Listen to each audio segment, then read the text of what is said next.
Hey everyone, and welcome to the Gaming Corner podcast. You know, sometimes we don't fully appreciate something until it's gone. Let's talk about it. I'm your host, Jeff, and joining me today is Adam. Hey Adam. Hello. How's it going? Well, I'm alive, more or less. We'll take it. Great. That's a good start. And also joining us is Daniel. Hey Danny, how's it going? Hey, I'm doing great, still alive, well preserved in my beautiful COVID-free apartment. COVID-free is the best way to have an apartment. Pretty sure with food is the best way to have an apartment. That's a close second. But okay. And, Second. Right. And lastly, guys, is Henry. Hey Henry. Fuck off, Jeff. Oh man. That's the worst one. I think that's the best one. You could say that comment's not going to age well. All right, guys. Jeff. Well, before we really get started here, I just want to remind the fans that our podcasts are available here on YouTube at Volatile Upgrade. That's the video version of the channel where we've got our face cams going. And we are also available audio only on Spotify, Stitcher, Google Podcasts, and a few others. So if you feel like listening to just the audio version, feel free to check us out at the Gaming Corner podcast on those sites. With that all being said, guys, it's good to have you here. Thank you for joining me for episode 11 of the Gaming Corner podcast. Wow, we've been doing it for this long? Yeah, it's been months. How? Right? I feel old. All right, guys. Well, there's been some hullabaloo going on in the world of video games recently, specifically with Nintendo and Sony. They're both, let's just say, utilizing some not exactly consumer-friendly practices, specifically with preserving their video games. Gentlemen, I want to talk today about how important is video game preservation. Why don't I go ahead and get started on telling you what exactly is going on with Nintendo and Sony? Please do. So, Henry, you'd probably be pretty familiar with this. Back in September of 2020, Nintendo announced the Super Mario 3D All-Stars game, alongside Super Mario Bros. 35, which is a battle royale of the original Super Mario Bros. Game. Yep. Now, both of these games had something in common. They were being discontinued March 31st, 2021, which, depending on when this podcast goes up, may have already transpired. But the point is, these were both limited time releases. They only had about a 6-month time frame. Super Mario Bros. 35 is specifically just digital. The servers are coming down March 31st. You can't play it after that. And Super Mario 3D All-Stars, which is a collection of Super Mario 64, Super Mario Sunshine, and Super Mario Galaxy, all on the Switch, is being discontinued, removed from the eShop, Nintendo's online shop, and no more stock is being sent to the stores after March 31st. So that's what's going on with Nintendo. You're familiar with that one, right, Hen? Unfortunately. Have you gotten your copy of Mario 3D All-Stars yet? No. Might want to hop on that, dude. Dude, I got plenty of time, right, Jeff? Yeah, a couple Right? days. Whoa, don't date it. And No, it's whatever. now on the Sony side, there's been no official confirmation of this, but there's been a report put out that July 2nd, Sony is set to remove the PlayStation 3, PlayStation Portable, aka PSP, and PS Vita online stores, along with all of the digital games on the shop, making those titles no longer available for download or purchase. So both Nintendo and Sony are playing with the idea of getting rid of these games forever. These games are gone and not available for official retail or digital acquisition. You can't buy them. Acquisition. Yeah. You can't buy them. You can't download them. Well, you can download them from Nintendo if you've already bought it digitally. But the point is, these games are no longer available after these time frames. Gentlemen, what do you think of that? Go ahead. I'm sorry. No, you're fine. I immediately jumped in. You weren't expecting that. I think that this isn't unheard of on the Sony side due to the fact that servers that don't have a huge amount of people or they feel that aren't really contributing to their profits and or the mainstay of the game are just servers that are just being run for almost no one. It costs resources to keep these servers maintained and fully up and operational. So closing some of them down, like the stores and that communication and whatnot on some of these systems isn't unheard of. However, for Nintendo, it's a bit of a strange ploy. It's kind of like making trading cards. They're like, oh, cool, we released a re-release of this wonderful set of cards. MTG, you can see the Magic the Gathering logo back there. I'm an MTG player, and in MTG this happens. They go back in time, they reprint some of the cards, and they sell them to their viewers. But doing this with games and collectibles is a very strange tactic. I don't know where it's going to go because then, oh no, we don't have a collection that we can just pick up somewhere else. Unless it was a really good deal, I find it to be a very strange tactic on Nintendo's part. And for PlayStation, I find it to be a more ergonomic decision. Yeah, all right. With them, you guys. With Sony, I think the reason they're doing it is because these platforms are obsolete. I forget when the PSP came out, but the PlayStation 3 came out in 2005 or 6. It's been around for a while, and it was only natural that it was going to be shut down someday. Go ahead, Dan. What's up? I was going to say the consoles themselves, I would not say are obsolete. They're definitely not being catered to or being manufactured, but I would say that the community surrounding those consoles has become dead. There's a lot of really old games and old communities that, since the community is still alive, they have managed to keep it up and running, even though, you know, it's kind of an old cult classic. I think a good example is, oh my gosh, there's an old Star Wars game one of my friends used to play back in college, huge MMO. It was probably one of the first Star Wars MMOs to come out, and it was like 14 years old, like approaching World of Warcraft. I think World of Warcraft's easily older. However, it had retained a community after all this time just because of the combat, what you could do in it, and the servers and that game are still kept alive to this day, and things are being produced for it. Nice. Fans definitely took that incentive upon themselves and went for it. That's awesome. Henry, what do you think of this whole situation? Nintendo is stupid.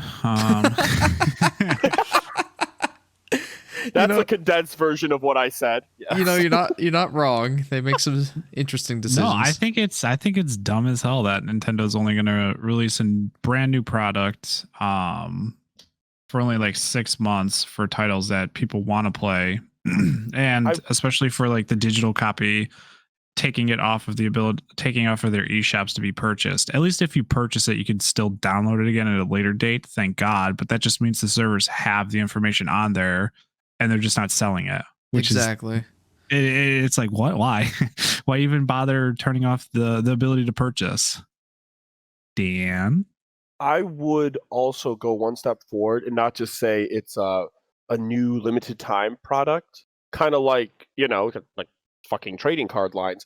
I would say it's even dumber than that because they're basically taking old product, bundling it, and then selling it as a bundle for a limited time, which would be the same as if all of a sudden you could go down to the store and you could get milk, eggs, and cheese all together in a bundle for like $20, where you could just go around the store and find each individual item for almost the same price if you're looking for what you want.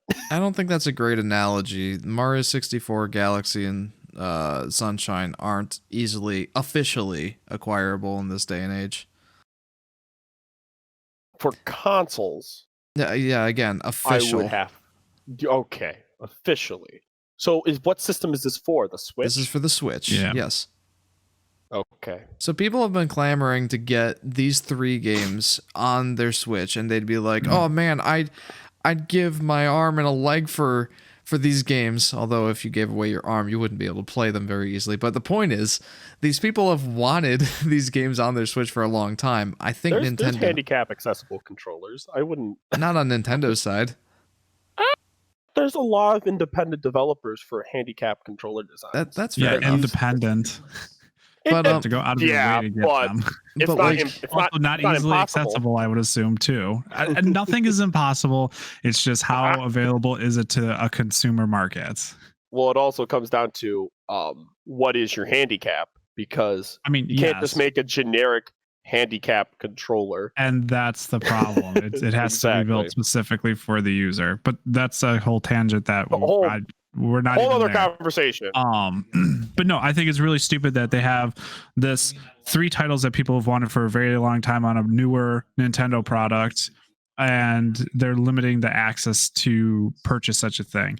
And then like the other Nintendo like Mario titles that they are taking off of the line as well, I find very amusing that they're doing it the same month as the March 10th for Mario Day, where they had a big deal on a lot of their Mario titles. They're like, hey guys, here's a big sale on all these games that we're going to be taking off of our market at the end of this month. And it's just like, what the fuck? yeah, that's pretty awful. The day on, I realized what I did wrong. What about the Sony side, Hen? What do you think of that? Sony side, I'm fine with it. Realistically, those are very old consoles. They've been out for many years. Support for a lot of that stuff it's just non-existent. Also, if you wanted to play any of those games, there's custom firmware for all of those platforms at this point that will allow you to be able to play those games if you really, really want to. So like you can still access that stuff at least. Nintendo's a lot tougher right now because the Switch is so new, and I don't know what that scene looks like right now because I haven't looked at that in quite some time. But I think like the hacker scene's pretty strong with it, but Nintendo's I'm constantly sure. putting out updates, which makes it difficult. Oh yeah, but the PSP, there's just so many custom firmwares to be able to play any of those games. PS Vita, also same thing, and then PS3. I'm sure you probably can get a custom firmware on there, or you would have to. Yeah, you can physically alter the console itself, which I'm sure that isn't the hardest thing to do either. I know that you can homebrew it, and you can play PlayStation 2 ISOs on any PlayStation 3 model. So that's a thing you can do. So that's pretty neat. Like those consoles, I was curious to see what the last like support patch date for the PS3 was, and it's December 3rd last year, 2020. I also was very surprised. I wasn't expecting them to have released a software update for it. Yeah, me either. But yeah, that is the most recent one. So they were keeping up with that one at least. But as far as I know, PSP and PS Vita, the handheld scene is dead in the water. So not surprised that they're taking everything off the market. Plus, like I said, you could just play custom firmware for the games you'd really want to play at this point if you own those consoles. Right. Adam, do you have any thoughts to add to that situation? Not particularly, yeah. But the point Henry was making about the older stuff being all emulated now, if you want to play it, like if you want to play it, you probably really want to play it and you've hunted down a decent emulator. But yeah, taking stuff away from a console you're still supporting seems... Oh, it's downright scummy. Yeah, I was. You don't have to be nice just because I'm a Nintendo fan. I'm a fan, not a fanboy. No, that was more that I didn't want to swear. Oh, fair enough. Yeah, I'm Adam's censor guy. Yeah, it wasn't. It seemed very sketchy. Like, For sure. Like, almost predatory, to be honest, if you consider the fact that they're likely preying on people using the FOMO tactics, fear Yeah. of missing out. yeah, and especially when they like put them on sale just beforehand. Do you see that hand reaching down into your wallet? You know, the white gloved one with an Italian accent and a weird Let's go. Japanese glint to their eye. A weird Japanese glinted Italian Shigeru accent. Miyamoto, stay away from my wallet. Is this a JoJo I reference? pre-ordered that game, but whatever. Well, given all that, guys, that's just what's going on in the current gaming corner of the world. But it brings into mind a broader issue that I want to talk about. And like I mentioned at the top of this topic, that's video game preservation. What does it mean to preserve a game? You put it in frickin' stone. You so put that it on when the internet. aliens come, they see. Listen to this guy. So Henry brings up a good point. So making it available online for people to, enjoy definitely preserves it. But I want to have more of a, not in stone definition, but more of a solid definition of what it means to preserve a game. I would say that to preserve a game is to make it available to people who want to enjoy it years, even decades down the line. And that can be by any means necessary, I suppose. It's just hard to do that on like the home consoles, especially if you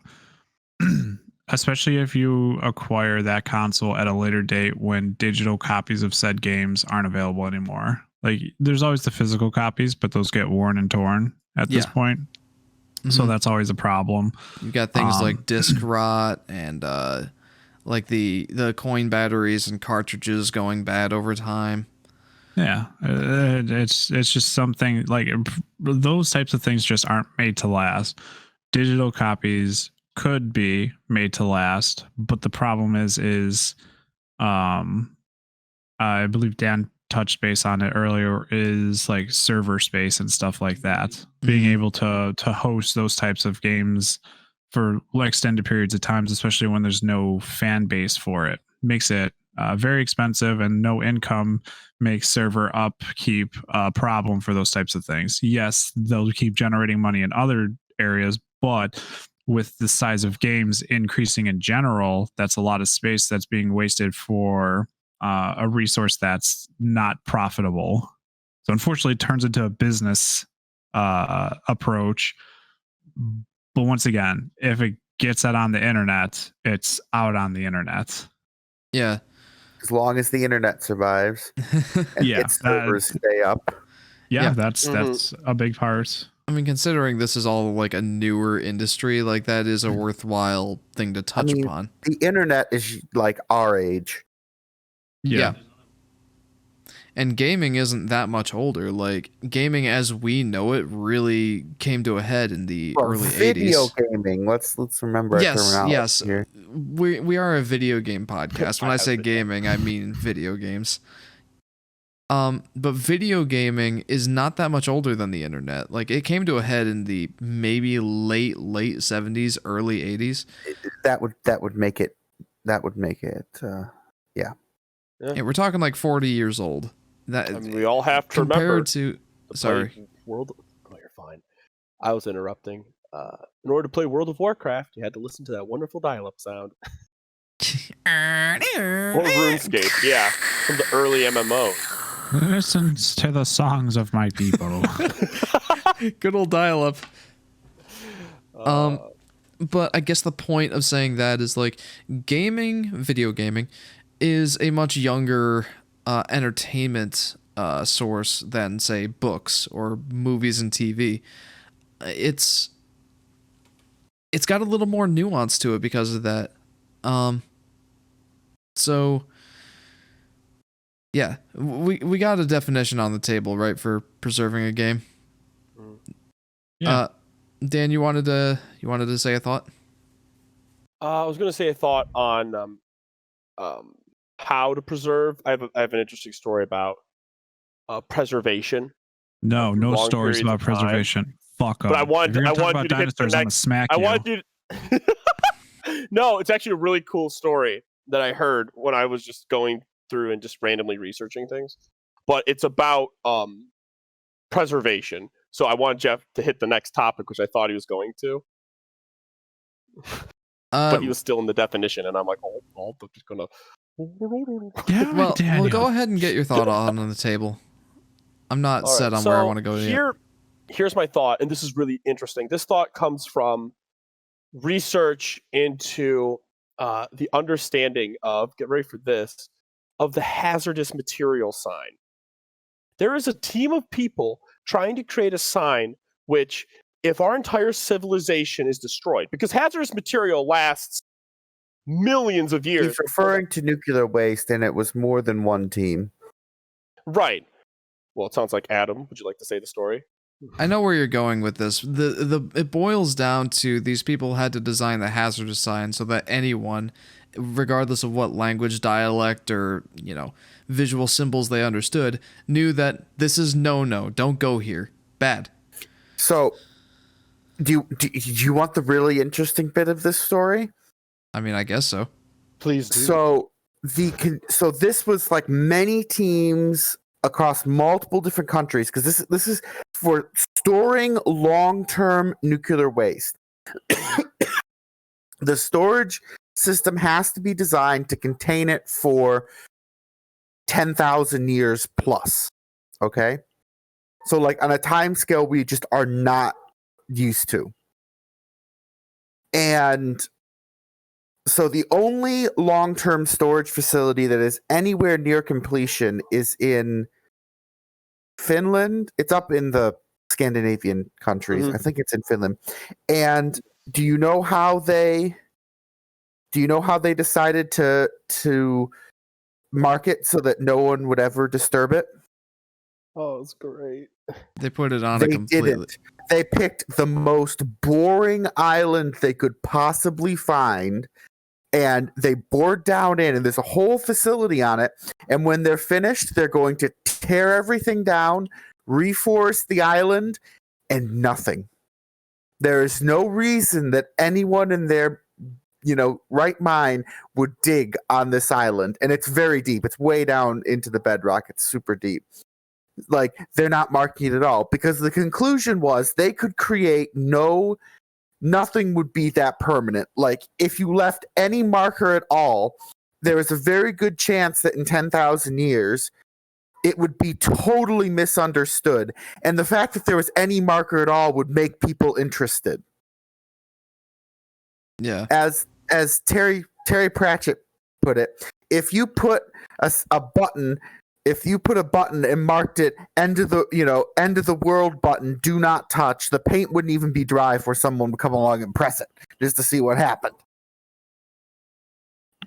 So that's how they decided to make sure that it would never be disturbed, by just making it disappear, in essence.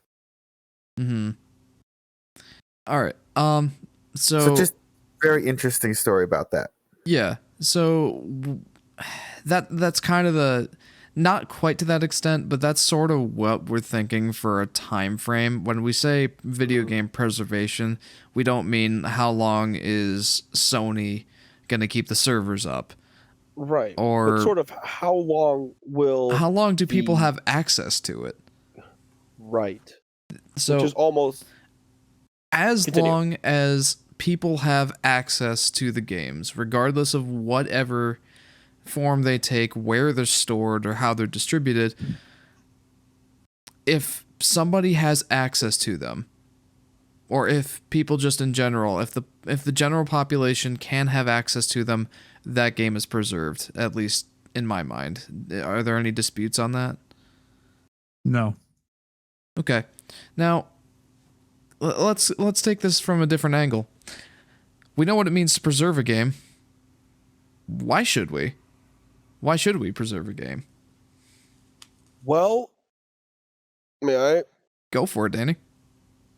I would say games, it's a small part of a very big topic, which is cultural preservation and keeping the history and understanding of origins and where things have come from alive to help assist the creation and the inspiration of the next generation.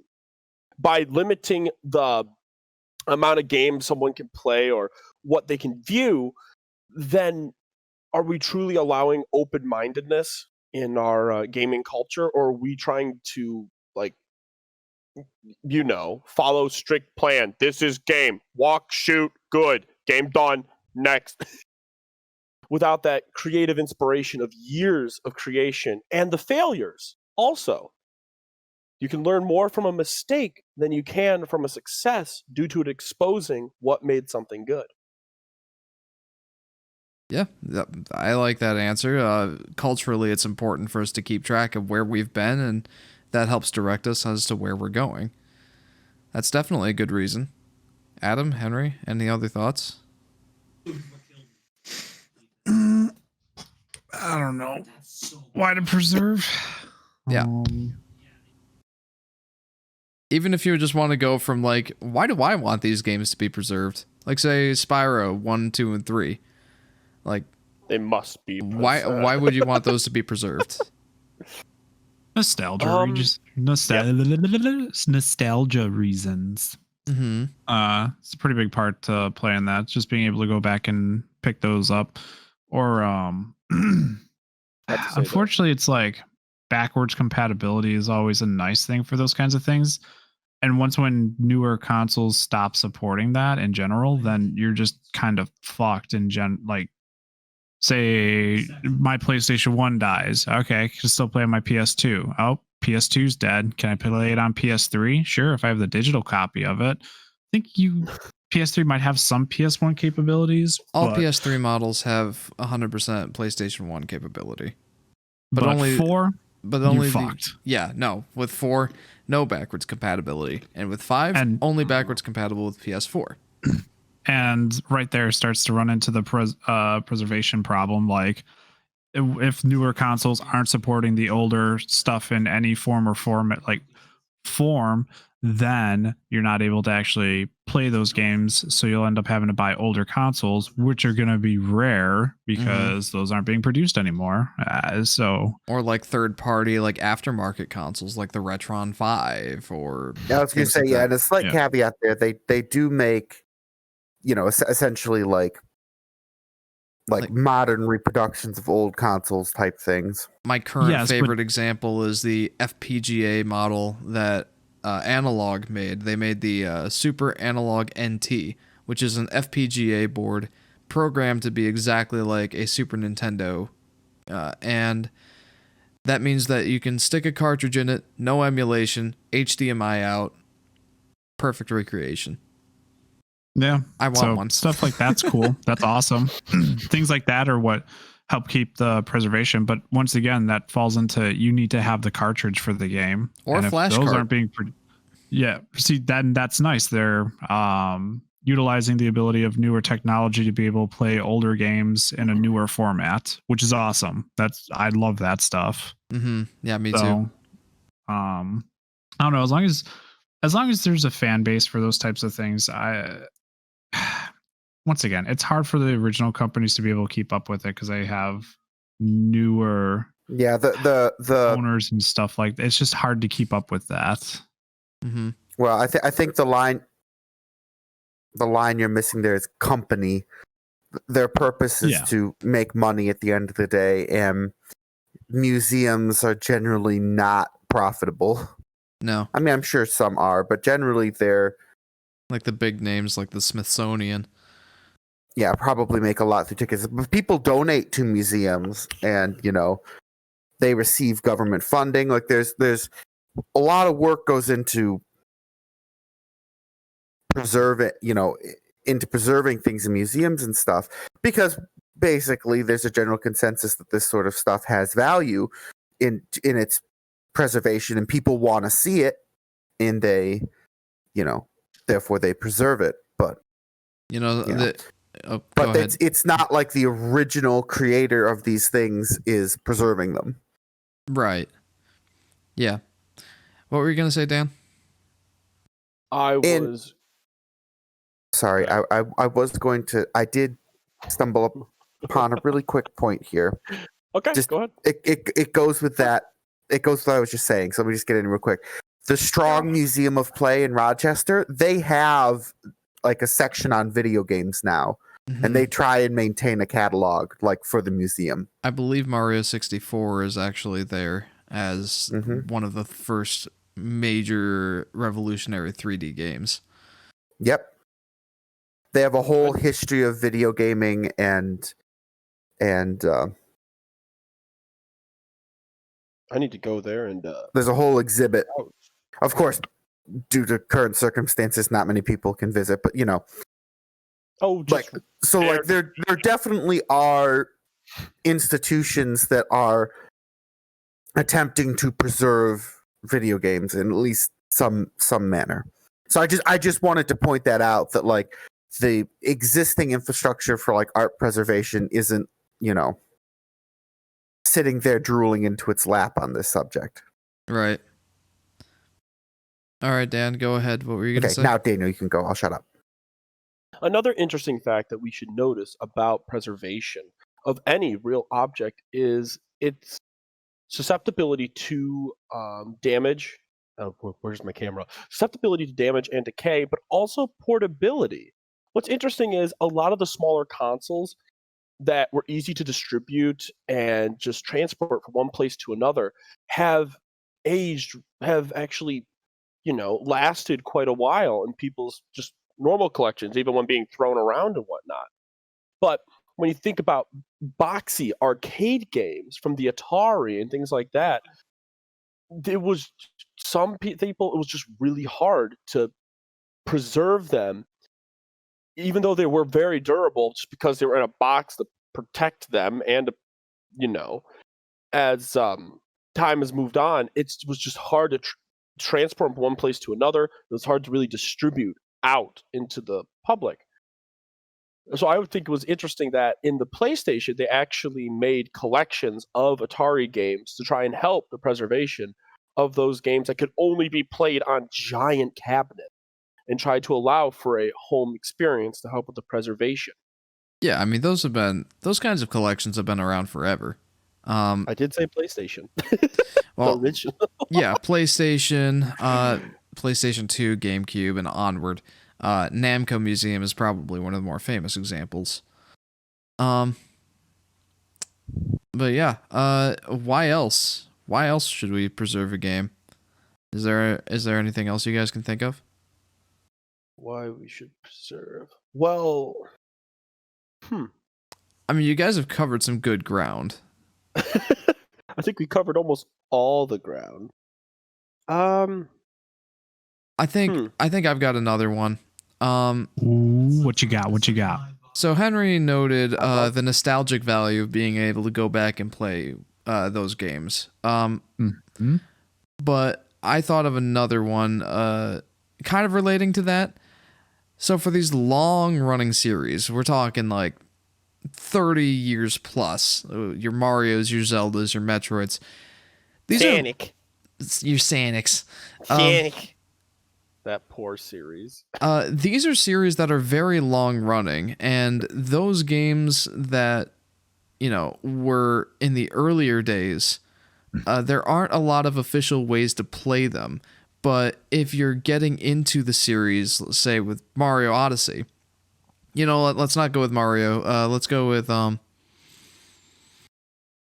know what? Since I'm the Yoshi fanatic, let's go with Yoshi. If you wanted to play, say, Yoshi Story after playing Yoshi's Crafted World for the first time, you're like, man, I'd like to see what other earlier games in the series there are. You don't have a lot of options to play Yoshi Story these days. You've got the Wii U Virtual Console, the Wii Virtual Console, and the N64 Original. Those are pretty much your official options for playing that game.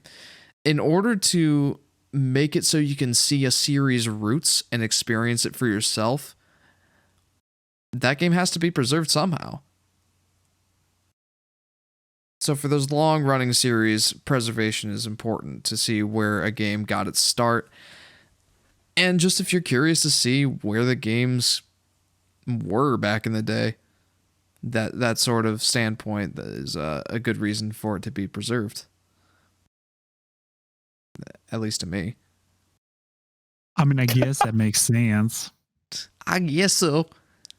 Oh my gosh. I just love the I am fully confident, I guess. Dude, I went through engineering school. Like I'm not very confident in any of my answers anymore. Well, this is an opinionated study. You're not being graded on it, so just say it. I'm with grading pride. him right now. He's barely passing. Well, you know what? C's get degrees, my friend. Yeah, we'll see. Keep C's up get that degrees, attitude. That's but going no to go down. jobs. Degrees starts with D. Yeah. Well, at least you get spell. There you go. I pass. Degree. All right, guys. I don't have this written down in the notes for today's podcast, but What the fuck? This is something I want to go over. What sort of challenges does the preservation of games face? I feel like we've already talked about that. Sure, but there's I went into it a bit. I mean, same with the backwards compatibility, servers, companies being able to house them, no profit. Oh gosh, the no profit. I have another thing I want to touch on. So Speaking of, Stop touching things, Jeff. No. I know you guys are big on your PC gaming, but for console players, often consoles. You know what? Go ahead, Dan. What's up? I was going to say about preservation. An interesting topic to hit is, hear me out. It's not. It's a different avenue, but you might like this, Jeff. Early access games, trying to release them early to preserve the game until it reaches full launch due to insufficient funding. And just That's a whole different topic. It's preservation. It's just preservation of a game in creation. No. To kind of preserve outside- something, it must first be completed. Well, But it is completed, just not fully completed. all right. Well, to go with what I was going to say, one of the challenges that video game preservation can face is proprietary factors, I guess. Again, I know you guys are all PC guys, but you've at least had some experience with consoles. And consoles Never touched one in a day of my life. And consoles often rely on a gimmick to set it apart. This is nowhere more evident than Nintendo, with their motion controls, their dual touchscreen interfaces and such. These sorts of things make the games that play on them basically proprietary. With a game like, I don't know, since I like Yoshi games, Yoshi's Island DS, for example, that game, you needed 2 screens in order to make it work. And with emulation, you can make it work, but it's tough to do so. Or with Yoshi's New Island, which was on the 3DS, that game needed gyro controls. That's very hard to do in an emulator. But that sort of thing makes it harder for some of these games to be preserved properly. Any other challenges you guys can think of? Go ahead, Dan. I will be the flip side of that. Instead of hardware issues, which is a very, very prevalent issue, I have to agree, especially with some of these more crazy control schemes. Mm-hmm. Let's go talk about software issues. Elaborate, Just please. I request elaboration. I request elaboration. Some of these older games with their coding and software become difficult to play on newer systems that just don't understand how the software is running or operational. Which We're talking backwards compatibility. Yeah, something like that. Example. Like, for example, like an old DOS game, for example, would you be able to play that on a Windows 10 machine Yeah, I'm straight pretty sure away? there's a DOS Yeah. emulator. Well, Yeah, emulation. Emulator. the way you get around that pretty easily is that, like, you can build a literal virtual machine on, like, you have so much more processing power. Like, like if if there were a billion transistors being used to drive some older, very old game, and that might be high for some, those probably very high for some of those old games. There are trillions of transistors in a modern computer. Like, we have so much extra computing power that we can just brute force directly build a virtual machine of it. Like, literally just brute force emulate it, because it's so much simpler than a modern computer that you can just brute force it with computing power. If, like, that's obviously not a very elegant solution, but it's doable given, like, a really old game like that. Like, yes, your computer might not play it outright, but what was playing it was so simple that it can just be brute force emulated, relatively straightforward. I wish that were easier to do with some consoles, but there's I another mean, it plus. is. It is easy to do with consoles in the sense that, like, the processing power required is titchy compared to what, like, they use Yeah, like, do you remember the modern, struggles like that? it's not an issue of processing power. It's Right. not like it's There's just some sorts of uniquenesses to the hardware that make it more difficult. exactly. Like, remember the struggles that you and I had in the Zelda Majora's Mask playthrough when we tried to emulate that game?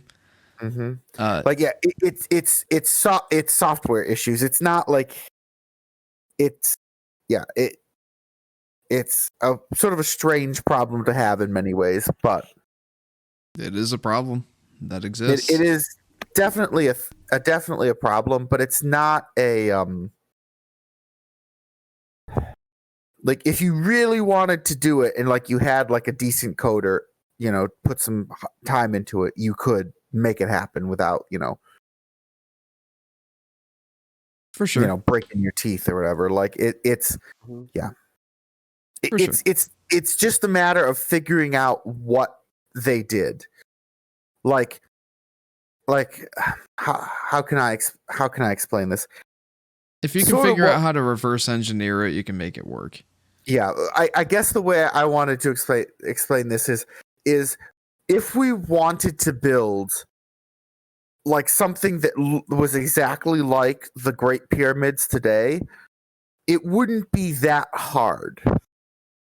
It's just a matter of cutting a great deal of stone, which, we have quarries all over the place, moving it to some place, and then stacking it up. For us, that's, like, in the modern age, that's not that difficult. Like, it would take time, but, like, we do things that are far more complicated on a regular basis. But we still don't know exactly how they did it with their resources. And it's sort of the same idea. Given the amount of resources we have now to throw at the issue, we can make something that looks exactly like it, but knowing how they did it exactly given what they had, that's a different ballpark. For sure. That definitely makes sense. Good So analogy. I think that's kind of the comparison here. It's that, like, especially, like, if we're, like, sometimes the solution to, like, fixing it or making it run good is that, and I did this was a discussion that I was having with, I saw somewhere a long time ago, but, like, you always have to remember the old rose tinted glasses problem, where a lot of these games that we're going back and playing are games that we have played. Yeah. Because we enjoy them, and we look back on them fondly, and there are things in these games that aren't like perfect or as the designer even intended. Like some of these games were buggy when had bugs in them when they were released. Oh yeah, for sure. And so like, if we can perfectly preserve an exact copy of its release form, which that's a whole different discussion of what like version of something should be saved, considering how much like a modern game, like they can be updated and patched and changed. But excuse me. But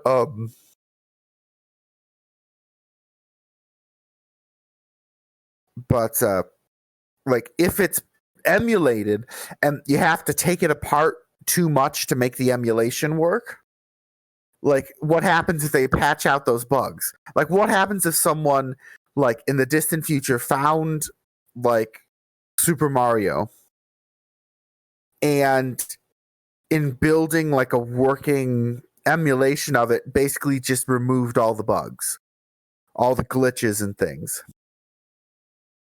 Would that still be the same super? Like I know you do speed runs and stuff where like those are actually super critical to how you play with it, but like in preservation, like it might not be the exact thing we started with. Yeah, that's.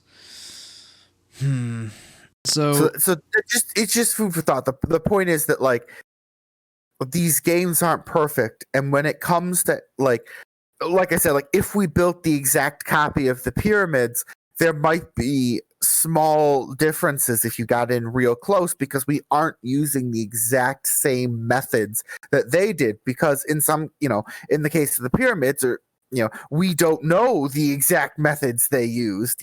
We don't know all the little coding tricks or compromises that had to be made for some of these games. Once their creators are gone, there are all sorts of little artifacts that we don't know exactly how they came to be, if they were intentional or like you had to do it this way because it was a limitation of the hardware. Mm-hmm. So just like that definitely does throw an extra layer on top of what it means to preserve a game.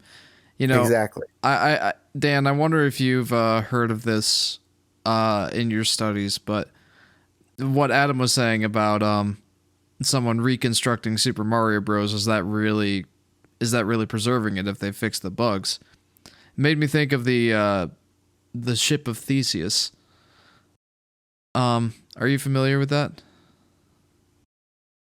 You might have to remind me. So there's this question. There's a ship, right, in a museum. I forget what exactly it was for, but the ship of Theseus is a boat that is, it's a ship.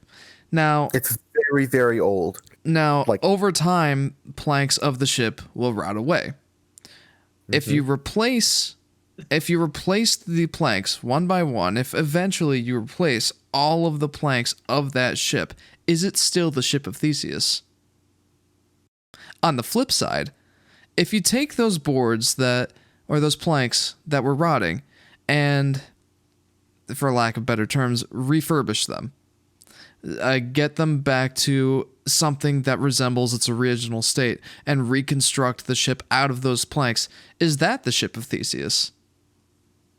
So yeah, kind of a paradox there, but it's kind of a bigger discussion, a bigger scope than this podcast can really break into, but food for thought at least. Yeah, I'm glad you brought up that problem. There's a lot of discussion about that, and what you'll find is that we've gotten, in general, more like as techniques for preservation get better, and trying to figure out how to say that. As preservation techniques get better, like we try and preserve as much of the original as possible, but something really, really old that is like even something really old that's built in stone, eventually the stone wears away. Mm-hmm. And like,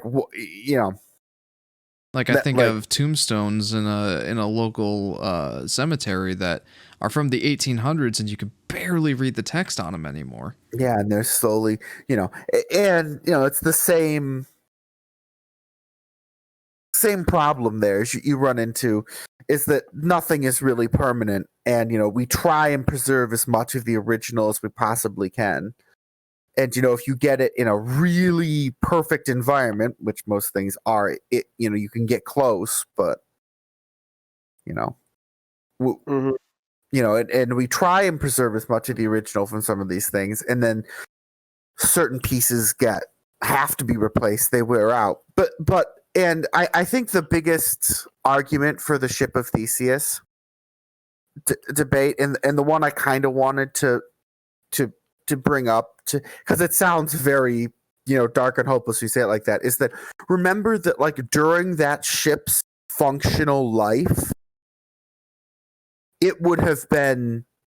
pieces would have been replaced and repaired on an as needed basis. Like, it is not the same ship that came out of its original building slip. If even that ship that had a building slip. Most people just say harbor. Fair point, Danny. Fair point. The point is, it in a more modern example, your car, you've had the tires replaced several times. Mm-hmm. You've had chunks of, bits of the engine, the filters. You probably have had actual, you might have had the exhaust replaced or something. Where's the benchmark? Obviously, is it in a modern still the car, Corolla of Jeffrey? Yeah. Obviously, in the modern sense, we don't usually replace the frame, so people just point at, is the frame intact, for a modern car. But with an old ship, especially a wood one, you can even replace parts of the frame if you have to. If the mast snaps off, you remast the ship, not the biggest thing. And the ships can be rebuilt from fairly destroyed, states.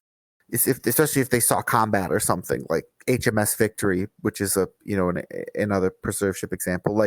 How many times during the ship's functional lifetime? Because we think of things as very disposable in the modern era, much more so than we would previously. Think about HMS Victory. I don't remember its exact service record, but I'm pretty sure that it was 100 years that this ship was in service. Decades upon decades of service for a wooden ship in the water. It's gonna you're gonna be repainted Lord knows how many times. All sorts of, and it saw battle, so it's gonna see all sorts of pieces replaced and repaired and changed over the course of its existence. So if you keep trying to replace and repair it as close as possible to its original, then yes, it pretty much is the same ship, because stuff like that, it was never those original pieces are not the original. What do you mean by original after a certain point? Right. By the way, it's worth mentioning that I know I sound super smart when I bring up the Ship of Theseus, but the only reason I know about that is because of a video I saw on WandaVision.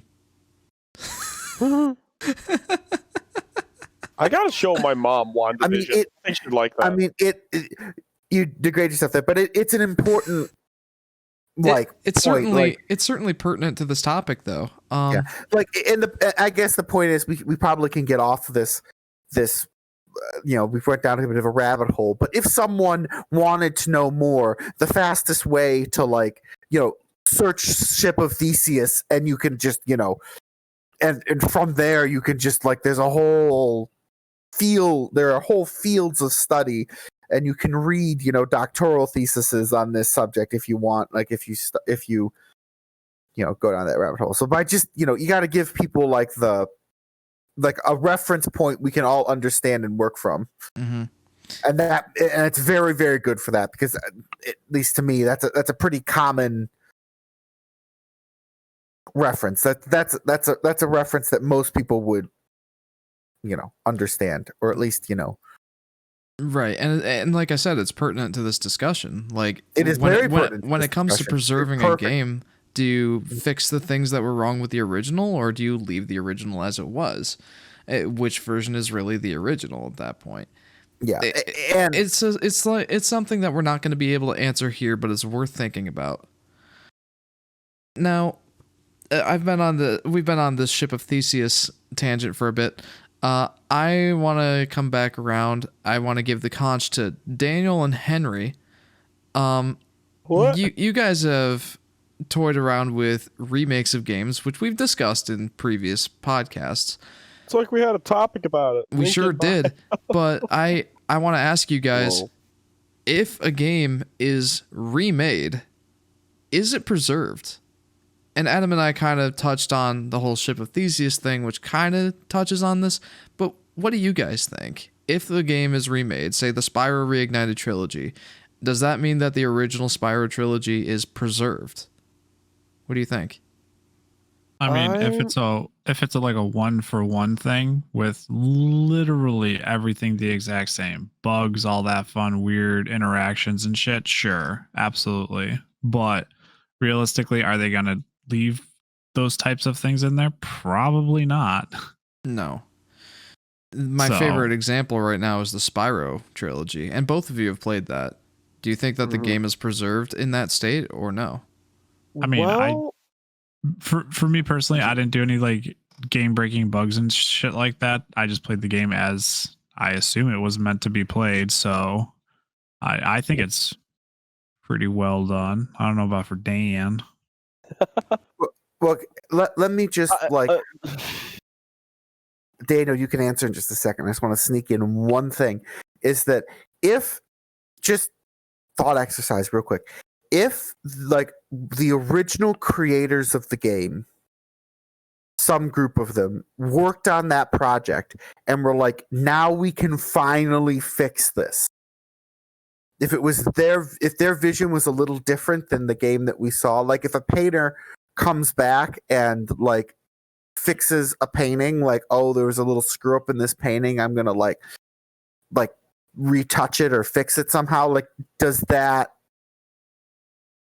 like, you know, food for thought. Go, Daniel. And then I'm over here also looking at Jeff going, Zelda, Ocarina of Time HD remake! Where the team was like, oh, well, we'll just make the game like this and add bonus content. Or in the case of Wind Waker, fixing really something that Twilight Princess, where they added in that tower to get you the 999 rupees. Oh man, wallet. The Cave of Shadows. Yeah, it was a fun gauntlet from fucking hell. And they're like, hey, oh, I loved it. You already bought everything in the game. Here's the wall. That's when you use the rupee armor, my friend. 9,999 rupees. Can't kill me now. But I was gonna say that for Jeff, for the preservation of those, because along with what Adam said, you know, those games came out and they tweaked it. They made it operate cleaner. There was less bugs in it, and they just added more mechanics to the game that weren't originally there to increase playability and playtime. Not playability, playtime. But for me, Spyro, one of the funniest things when you say preservation, I think Jeff knows my feelings on Spyro Year of the Dragon, because I used to play that game as my brainless go-to on the PlayStation 2. That and Legend of Dragoon. I'm amazed that Legend of Dragoon has not, like, its combat system, I wish was in turn-based games today. I'm sure a lot of people feel the same about Chrono Trigger. Chrono Trigger, good, God, weird, good. Often heralded as one of the best RPGs of all time, by the way. But when I played it, I had some really dorky moments with it. But that was just to gain a spell, you had to lay down a trap for the enemy to cast that spell. You absorb that spell, you gain that spell. However, the enemy can also do the same, but it doesn't tell you what trap they laid down. So you could be like, I cast Holy Nup! And it's like, oh, the enemy just took that spell from you. Hi! What? That kind of sounds What neat, the- actually. Oh, it's fun. Like your all powerful spells can just be like and gone. Like, but you can do it also to get the enemies. Anyway, in Spyro, one of the funny things you could do was a multiple button input. So one of my favorite things to do in Spyro was to hold down the charge button in speedrun levels and just like hold it down at the top of my thumb and then tap the X button with the bottom half of my thumb. Yeah. So Spyro would do this like, and I would just curve him around bends and just jump him up staircases and whatnot. Toys for Bob, when they made the game, did not allow the multiple button input. So when you charge, if you hit jump, it responds by immediately stopping the input from charge and then goes to jump. So instead of this, which mind you is an insanely useful tactic when you're trying to catch the egg hunters, because then you can jump the track in certain places and just like all of a sudden Spyro goes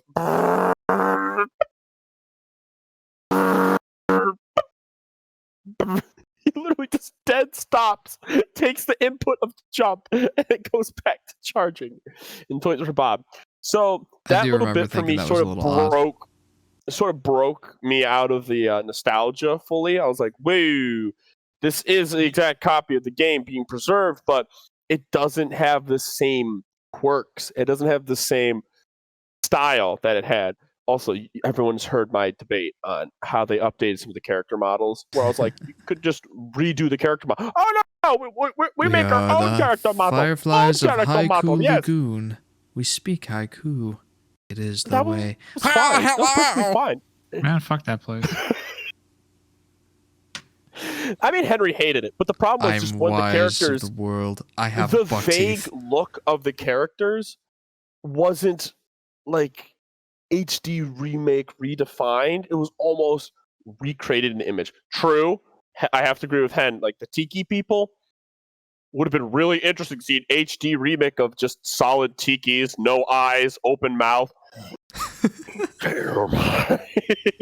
But instead, they made it this like cartoon, goofy, like, oh, welcome to Mickey Mouse Clubhouse. Or like, this is Like the stone this is golem not looking the dudes. vibe of a Tiki village. This feels weird. That's a good point. But I still appreciate it. But it wasn't just a straight advancement. It was their take on how this game almost would be produced in this day and age, which it had nostalgia, but at times it had its weird moment. So would you consider that to be a preservation then? I would consider it to be a preservation, but in the way in which you make a silicon replica to put in a museum and you keep the actual artifact locked away under key in the vacuum sealed vault so no one can really break it. A very accurate rendition, and it is keeping it preserved. It's showing people what the game was, it's showing exactly what it is, but it is not an exact copy of what it was. It is just it's a recreation of it for preservation purposes, which is I don't know to say. In that sense, I don't think it's like a perfect preservation of it. It's they're changing it. It's not what it originally was. Like they're obviously tweaking it to make it more current era, as you put it. And like Adam said, if they brought some of the people from the original team in to fix bugs and issues with it, that's not really having it in its preserved, like, to me, mindset of how I played the game, how the game interacted originally for me from a nostalgia standpoint. Like, that is not the original game that I had played. This is a different one. This is someone's take, a slight iteration of it, version 2.0 kind of. That's why I brought for Jeff. I brought the HD remakes of some of his favorite games, which was Ocarina of Time. Well, Ocarina of Time is pretty low on my list, actually, but Twilight Princess is up there. I think I'm going to compare two of the Wii U remakes. I think Twilight Okay. Princess was more true to the original source material than Wind Waker was. Only because Wind Waker, it saw an issue of tedium in the original game. Piecing together the Triforce, you had to get 8 pieces of the Triforce, I believe. But in the Wii U version, there were only 3. So it deliberately took out content, which made it less tedious, but less true to the original. So I think that the Twilight Princess Wii U version is more true to being a true preservation than the Wind Waker version was. However, I'd say that pretty much everyone considers the remastered Wii U Wind Waker version to be the more palatable version. Less tedium, more fun to experience. It's honestly a pretty tricky kind of question. Like, if you're preserving a game, do you want it to be the best version? But then you have to ask the question, what is the best version? That's a subjective kind of question. Yeah. And I mean, there's objective metrics that you can take, like how does it perform? Are there bugs? Are there glitches? Those are some objective forms, but even there you can have some subjectiveness, like in Mario 64, where they removed the backwards long jump in the Mario 3D All-Stars version of it, meaning I can't do a 16-star speed run. I don't like that. That changes a lot of the replayability of that game for a lot of people. Exactly. On a newer console to be able to enjoy. So even I don't with like the that bugs kind of stuff. or even in Metroid Prime, where if you kind of abused the hitboxes, you could get the double jump at the first part of the game and skip a lot of areas in the game where you can't do that in the Metroid Prime Trilogy version. Even the bugs and glitches can be a subjective metric. I don't know, man. But as long as as long as you can play those games, if I can still play Spyro 1, 2, and 3 on a modern console, or at least in some form, to me that's way better than having nothing. So in that sense, I would think it's preserved but not perfectly. That feels like such a fence-sitting response, but that's all I can come up with. I mean, we are talking about a discussion about who is the real Billy, the clone or the original? Which version? Well, that's why I brought up if like the original author or the original creator. I mean, obviously it's a team effort, so it's far from clear cut. Mm-hmm. But like, if the original people who did it decided that they want it a little, like that they couldn't realize something originally, or this was a mistake that they wanted to fix, like, is that, yes, it's not exactly the same, but if it's truer to the author's or the creator's intention, doesn't that make it like, does that make it realer or less real? I guess is the I don't think real or less real or is like word. Not the word. I know. I don't think it's not that's a like word. I don't think that's the proper way to look at that, because it's more of like how I envision this as being like the original game. Whether that's how they wanted it to be or not, that's what I saw. This is what impacted me in some way when I played it. Like, I had some type of influence on me, and this is the way that I enjoyed it. I want it to be preserved in that specific format.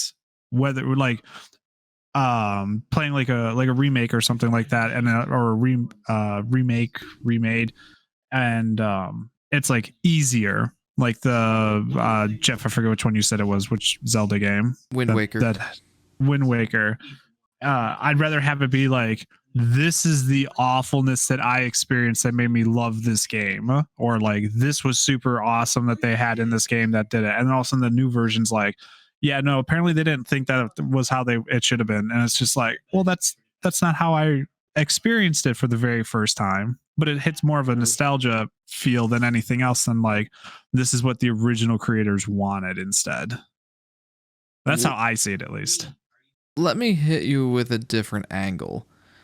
So No. right now we're considering the nostalgic appeal, at least from your perspective there, which I think is completely valid. What about when we're all dead and gone, and the people that are playing the whatever version is available to them have no experience with the originals? Is that remake then a preservation of the original? It doesn't have any nostalgic ties at that point. It's purely for historical or, legacy content that one has never experienced. Is that remake then a preservation? It's a preservation in someone else's image. It's how they envision the game. Which is a weird way to think about it, because it's like, no, that makes sense. They played the original, but then they're like, this is how I want this game to become now. This is how I'm going to keep this game going forward from this point forward. So even then, it's still not a preservation of the original material. It's a preservation of how that person interpreted that game to be. Yeah, and that gets the real interesting point of, if this is what,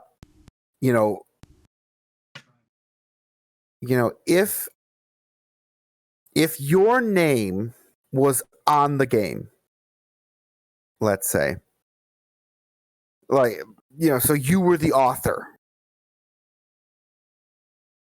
Sure. If you were the author, if your name was on the game,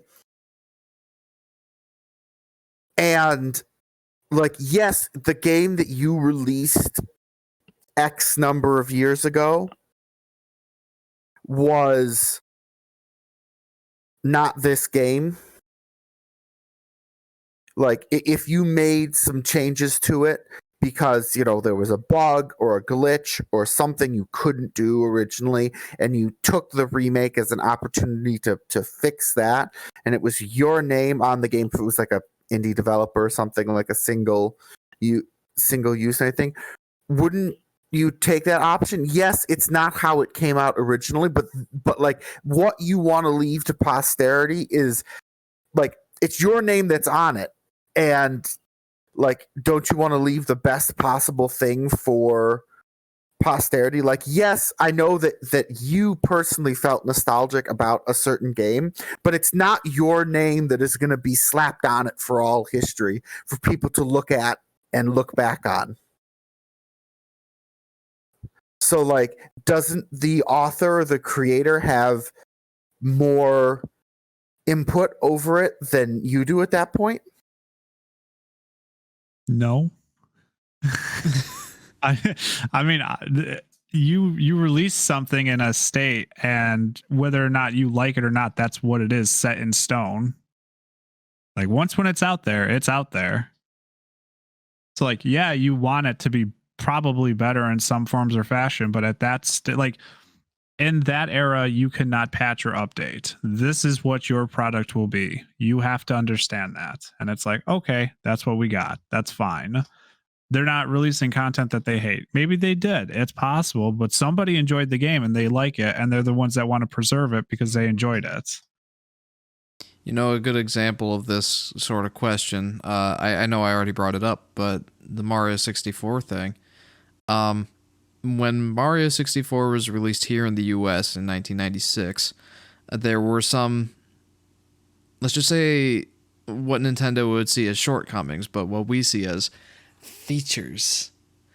The backwards long jump is the primary example, but even things like the voice clips, like the famous or infamous example of "So long, Gay Bowser," was retooled. These things were retooled by Nintendo themselves in what was called the Shindo version, released in, I believe, 98, but it could have been 97 in Japan. The version we have in Mario 3D All-Stars. No backwards long jump, and instead of "So long, Gay Bowser," you have "Bye-bye." So Nintendo's version, or Nintendo's Shindo version, I would argue is probably more true to what they wanted the game to be and fixing things that they thought was wrong with the original. But I believe Henry and I both prefer the version that we grew up with and kind of wish it stayed that way. I guess I can kind of see it from both sides here. But frankly, it's hard for me to say. The more true version, which one is it? The original or Nintendo's fixed version? Which one should be preserved? I don't know. What's funny is for purposes both versions should be preserved. You know, that's a good point. There's an emulation website. I won't say what it is, but there was a website that I went to get a version of Tomb Raider on the PlayStation 1. Now, I don't know if anyone knows this here, but Tomb Raider had various deficiencies that Eidos wanted to fix. And they did by releasing several different versions of the discs. And this site that I went to get that game had all 7 versions. All of them were preserved. You could experience the buggy parts of version 1.0, or you could experience the more refined version of 1.7. They're all preserved. At least the options there for the consumer to play how they want. And again, it feels like such a middle of the road kind of fence sitting answer, but you get the best of both worlds.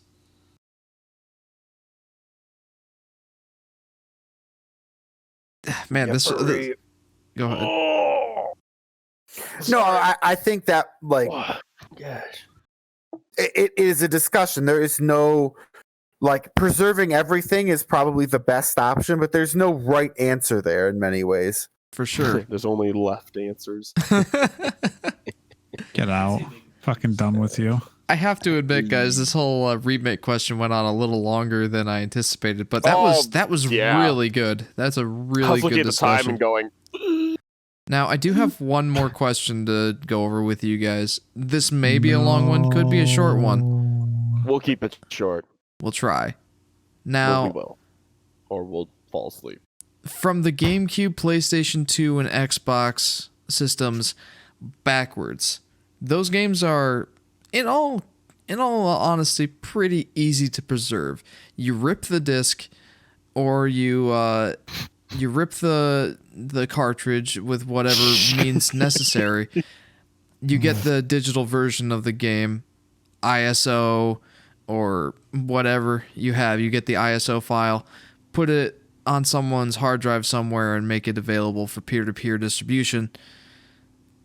That's a pretty simple process. The legal ramifications of that are pretty sketchy, but in 100 years, is anybody really going to care? Rhetorical question. However, we're in the digital age now, gentlemen. PlayStation 3, Wii, well, not so much the Wii, but PlayStation 3 and Xbox 360. This is when patches, DLC, updates, online play really made their debut. And not too long after that, digital-only games that were only available for digital sale on PlayStation 3, Xbox 360, and the Wii. How does that affect the preservation process?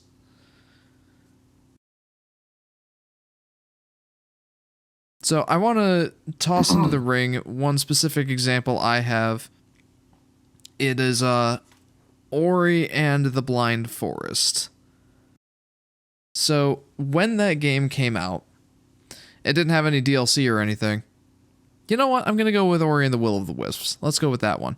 When it first released on Xbox and PC, there was a major issue that it didn't break the game or anything, but it would slow to a crawl when you were moving between certain areas, and that very much served to break your immersion. The game was later patched, and I didn't have this issue on the Nintendo Switch version. However, that is still a DLC, or it's a patch. And when DLC comes out, even though I have the physical cartridge, that DLC will never be on that cartridge. It's not rewritable. It's a downloadable content that you download to your system. I can have this physical version for as long as it lasts, as long as the battery inside, or as long as it remains functional. I have that day one version of the game. But 100 years from now, say that the cartridge is still functional 100 years from now, the servers that held the patches, the DLC, those don't exist anymore. You're left with the day one version. How does that affect the preservation process in that case? That means someone has to rip the files from a. They can't just. It means you can't just keep the. You have to actually rip all the necessary data from somewhere to preserve it at some point. That certainly complicates things. Are there any other examples you guys can think of this? No, I was about to say no. Moving on. How about Scott Pilgrim versus the World? I don't want to. I actually didn't play that game. So Played that it. game was available on, I believe, Xbox 360 and PlayStation 3, digital only. But it was ripped from those stores at some point. It was a game that was lost to time. Nobody got to play it who didn't already have it until they re-released the game recently for Switch, Xbox, and PlayStation, and there were physical copies, more easily preserved that way. Or another one that I can think of, this wasn't even a full game, but it was one that members of the Resident Evil fan base, like, they loved it. It was Project PT on the PlayStation 4 store. Oh, that whole conspiracy. It sounds like you're knowledgeable about it, Dan. Why don't you share your knowledge with us?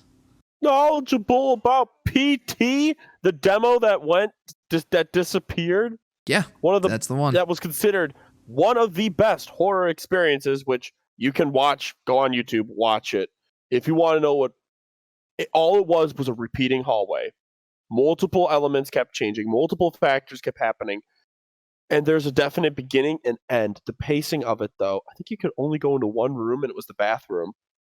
But just the pacing of it, the repeating that same hallway again and again, but one or two things only changing. That eerie sound, the curiosity of what in the world is happening. Why is this hallway repeating? And then the sudden end of the demo, and it just saying PT. This is it. I forget why they stopped production of the game, but that demo was so good. People preserve it. And then the people that were like, oh no, we're not actually making the game, let's get rid of this demo. And all the gamers were like, what? This is a great example of horror. We're keeping this baby. How did they keep it? How are they preserving it? I'm pretty sure someone managed to get a hold of this, and they were gonna have it as a hard copy, and then a hard copy to use as reference for their own game and things like that. And then when it went down, people were like, well, why did this go down? So some of those people came forward and were like, well, we're just gonna, here's the game in its entirety. Here's the demo, and people have kept it alive. I'm not sure how they did it. I'm not sure if the company released a couple files and they're like, these are ours. But I still remember, because of PT, everyone's like, this is what a good horror game is, and they just crapped out a ton of repeating hallway games. And I'm like, oh my, that is quite the impact. As I'm watching almost 10 different games that either reference PT or used the that intricate mechanic of a repeating but ever-changing environment. Mm-hmm. Well, Anyway, that's awesome if they were able to preserve it. In this day and age, that's an impressive feat. It's floating around here. Well, it's an impressive feat, but it's also a startling feat. We're in an age in which accessibility is very high, but the fact that the company just went, okay, yeah, no, let's get rid of this demo, and just like that, accessibility to it went from full to exceedingly limited to the fan base pulling it back to accessible again. Just in the blink of an eye, people weren't expecting the demo just to go, and it was gone. It was gone.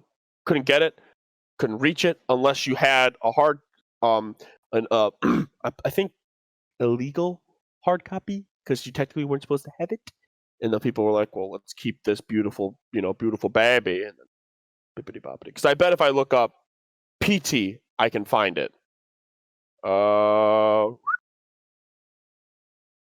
PT you bring up a demo. really good point though, is that Boom, PT full playthrough, PT full playthrough, PT demo walkthrough for the PlayStation 4. so I might be Here it is. How to download the PT Silent Hill download. And oh my gosh, listen to this. The playable teaser was released in 2014. Wow, that was a while ago. The PT emulator 1.3 can be downloaded for your computer. Demo PT login. Well, Dan, you touched on something there that I find interesting. I'm kind of jumping a chasm to get to this conclusion. But make it a quick conclusion. Our viewers the commentators have streaming to do. But these companies that have the games, they are the ones that are able to do the most with these. They have the source code. They have the ability to preserve these. But they don't really have, in general, they don't have that much interest in that. Like, they're a company. Their goal is to make money. Really, if anyone's going to preserve these games, it's going to be the fans.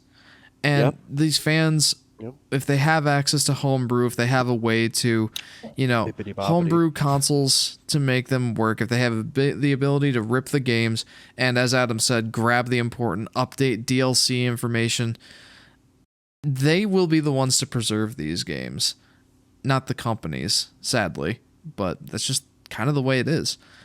And as long as the fans, as long as there are passionate fans that have the knowledge and wherewithal to get these games and the information needed to have the most complete version of them, I do have faith that most of these games will be preserved in some way at least. It's not going to be as simple as the old N64 days or Super Nintendo games, but I think fans can do it, and I think fans will.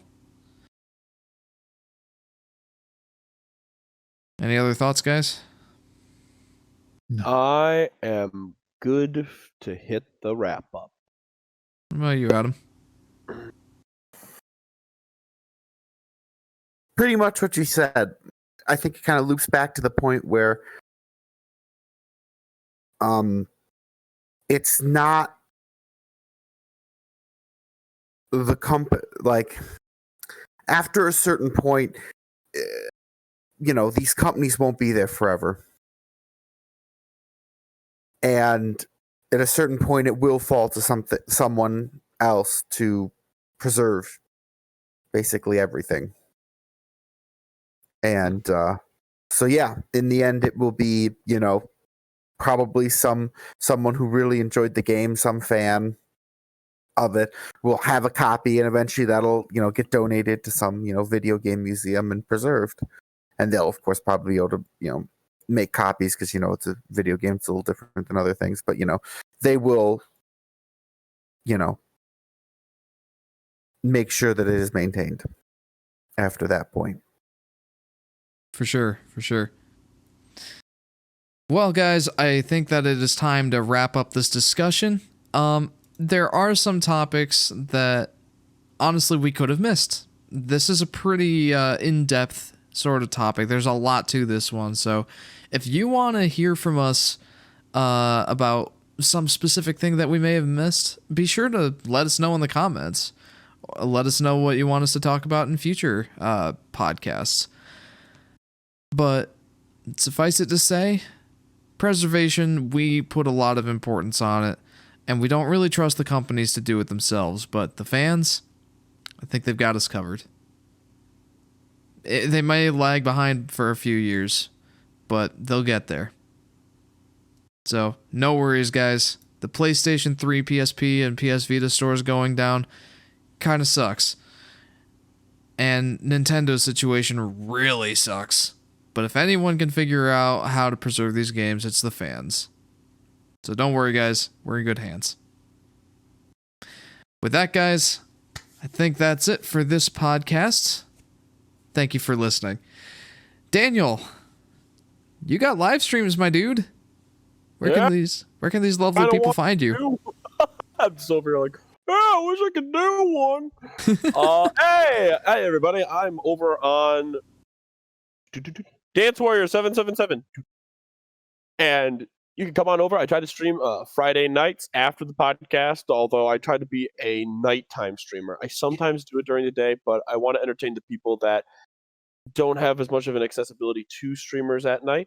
So, just for clarification, he's on Twitch, guys. Twitch.tv/DanceWarrior777. A critical part that you often forget. Well, I just said that. Well, I didn't say the Twitch, but I said the rest. That's kind of important. It's not that important. It is though. But what do you play on there? What do I play? A little bit of everything. I've been considering showing the games that I'm doing my grinding on, which I've been grinding on Epic Game, not Bad Brain, Call Magic of Duty, Legends? Cold War, Magic Legends. I might do a bit of that if I get enough people asking for it, or if I just go back to it. I've been man, the startup's been rough on that game, but I have been enjoying it to a decent extent. Call of Duty, Cold War. I do a bit of Killing Floor 2. And then I just do sometimes the free games that Epic sends out to see if they're any good or if it's just a sad game. Some are, and some of them are actually very unique. Well, that'll being said, guys, go ahead and follow Dan over on twitch.tv/DanceWarrior777. And I